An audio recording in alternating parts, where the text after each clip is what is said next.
अस्सलाम वालेकुम everyone, hope all of you are doing well.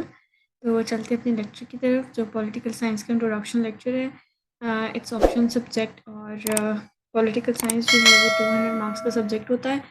तो आप लोग इसको ज़रूर ऑप्ट करें, स्पेशली वो लोग जो इनकी थ्योरी बहुत अच्छी है, जो थ्योरेटिकल अच्छा लिख सकते हैं, क्योंकि इसमें जो है वो ज़्यादातर आपको याद करने वाला है। Like it's not conceptual subject. अगर आईआर रखना चाहते हैं वो लोग रखें, जिनके कंसेप्ट बहुत अच्छे हैं वो लोग आईआर ज़रूर ऑप्ट करें। लेकिन बहुत सारे लोग जिन्होंने बीएस किया होता है पॉलिटिकल साइंस में और बीएस किया था आईआर में, और जिन्होंने मतलब जिनकी स्पेशलाइजेशन है आईआर की फील्ड में, तो वो तो ज़रूर उसको ऑप्ट करें। और इस ग्रुप में आपके पास होते हैं मैथ्स, फिजिक्स और इस तरह के सब्जेक्ट होते हैं जो 200 मार्क्स के होते हैं। और बहुत सारे लोग जिन्होंने एमएस किया होता है या बीएस किया होता है फिजिक्स और मैथ्स में, तो वो फिजिक्स और मैथ्स ऑप्ट कर देते हैं।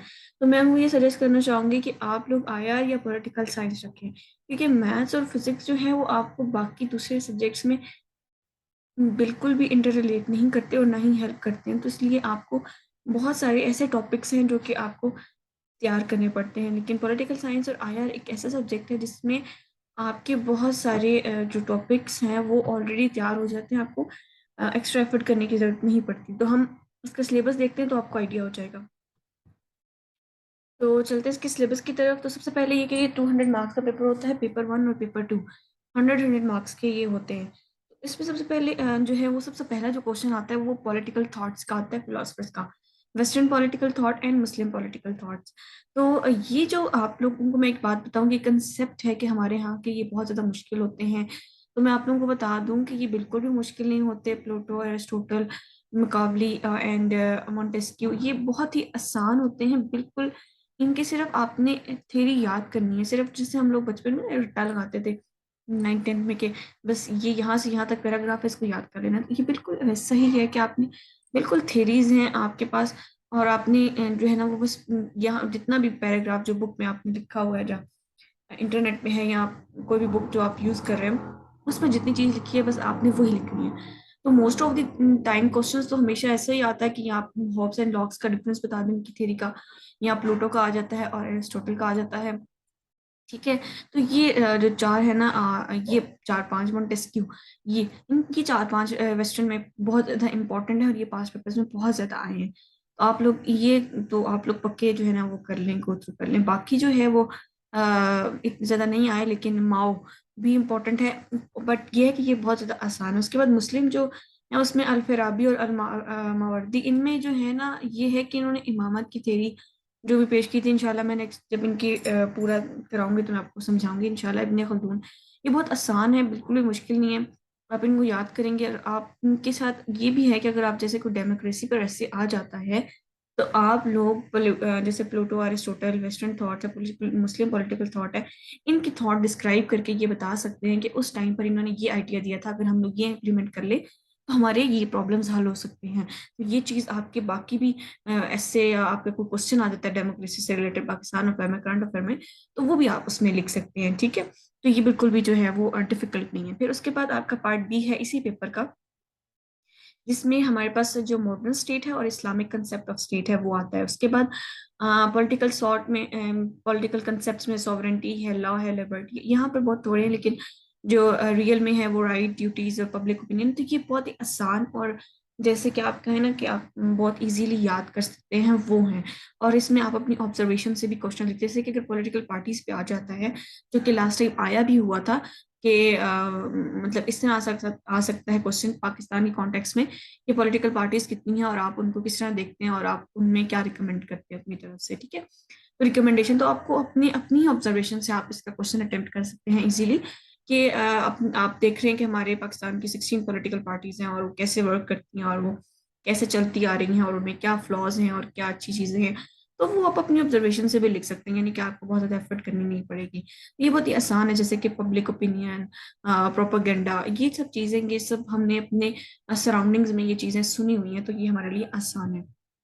फिर इसी का ही एक पार्ट है जो कि आगे चलता है। इसमें जो है वो कुछ पॉलिटिकल इंस्टीट्यूशन का जिक्र किया गया है, और जो है वो political institution, political elite, civil relations भी इसमें इन्वॉल्व हो जाते हैं, ब्यूरोक्रेसी भी इसमें इन्वॉल्व होती है। फिर उसके बाद जो सबसे इम्पोर्टेंट इसमें है फॉर्म ऑफ गवर्नेंस, गवर्नमेंट। तो अगर कोई भी ऐसा इससे बहुत ज़्यादा हमारे यहाँ गवर्नेंस और डेमोक्रेसी और गुड गवर्नेंस और क्राइसिस ऑफ गवर्नेंस पे हमारे पास क्वेश्चंस पास्ट में आ चुके हैं, तो आप लोगों को ये बहुत ज़्यादा हेल्पफुल होगा अगर आप ये चीज़ें political institutions, form of governments आपको पता होंगी। लोकल सेल्फ गवर्नमेंट का आपको अभी जो लास्ट टाइम क्वेश्चन आया था आई गेस पाकिस्तान अफेयर में, तो उसमें लोकल सेल्फ गवर्नमेंट पे क्वेश्चन आया हुआ था, if I am not wrong, but I should have to check that. ये लोकल सेल्फ गवर्नमेंट का क्वेश्चन आया था लास्ट 2022 के पेपर्स में, लेकिन मुझे पेपर याद नहीं आ रहा कि इसमें आया था, लेकिन मैं आप लोगों को चेक करके जरूर बताऊंगी। तो ये चीज़ है, बताना मैं ये चाह रही हूँ कि देखिए अगर ये अभी लोकल सेल्फ गवर्नमेंट आपने इसमें पढ़ा है, अगर क्वेश्चन किसी और पेपर में आ गया तो it will be very helpful for you कि आप लोग जो है ना इसको गो थ्रू कर लें। तो ये है कि फॉर्म ऑफ गवर्नमेंट्स आपको पता होंगी, तो आपको कोई भी ऐसा कोई क्वेश्चन जो डेमोक्रेसी या से रिलेटेड होगा तो आप उसमें बता सकेंगे कि कितने फॉर्म ऑफ गवर्नमेंट्स हैं जिसमें डेमोक्रेसी बेस्ट है, और डेमोक्रेसी क्यों बेस्ट है, मोनार्की में क्या होता है, डिक्टेटरशिप में क्या होता है, यूनिटरी में क्या होता है, फेडरल सिस्टम में क्या होता है, और प्रेजेंटेशन जो प्रेसिडेंशियल होता है सिस्टम उसमें पार्लियामेंट्री में क्या होता है।